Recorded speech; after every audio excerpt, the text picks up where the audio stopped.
అమ్మ నిన్న ఒకటి అడగనా? అడుగు. సమస్య అంటే ఎందుకమ్మా ప్రతి ఒక్కరు పవన్ కళ్యాణ్ దగ్గరికి వెళ్తున్నారు? మిగతా రాజకీయ నాయకులు ఎవరు లేరా? ఎందుకు లేరు? ఉన్నారు కానీ సమస్య తీరవరు వాళ్ళు. పవన్ కళ్యాణ్ అన్న అయితే సమస్య వెంటనే తీరుతుంది. ఏం చేశాడమ్మా ఆయన? ఏమిటి తెలియదు, ఎన్ని చెప్తావయ్యా, ఎన్ని చెప్పాలి ఆయన మంచి పనులు.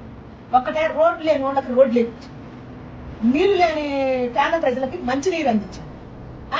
ఎలుగులు మన 70 ఏళ్ల స్వతంత్రంలో ఇంతవరకు గిరిజన ప్రాంతాలకు ఎలుగులు కరెంటు రాలేదంట.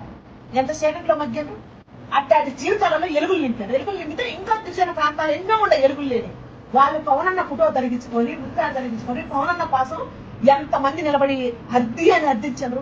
ఎందుకంటే ఆయన శాఖలు కాబట్టి మాటించే మాట మీద నిలబడతారు కాబట్టి ప్రతి ఒక్కరికి నమ్మకం. ఒక్కటి కాదు, ఒంటరి మహిళలకు ఎంతో సాయం చేసి, తల్లిదండ్రులు లేని పిల్లలకి అనాథ పిల్లలకి ఎంత సాయం చేసింది ఆయన. ఆయన జీవితంతో సుధాకిస్తాడు, వాళ్ళ బ్రతికిస్తాడు. నిన్న పిఠాపురం తల్లిదండ్రులు చచ్చిపోయిన పిల్లలు 2 పసిపిల్లలు వాళ్ళ ఇంట్లో ఉండి వాళ్ళు పౌర్ణమి నేర్చుకోరు, దేవుణ్ణి నేర్చుకున్నట్టు నేర్చుకుంటే వాళ్ళ సమస్య పౌర్ణమి దాకా ఏడుంటుంది. నిమిషాలు మేము తీరు మరి అటు తీసే నాయకులు ఎవరైనా ఉన్నారా ఇప్పుడు?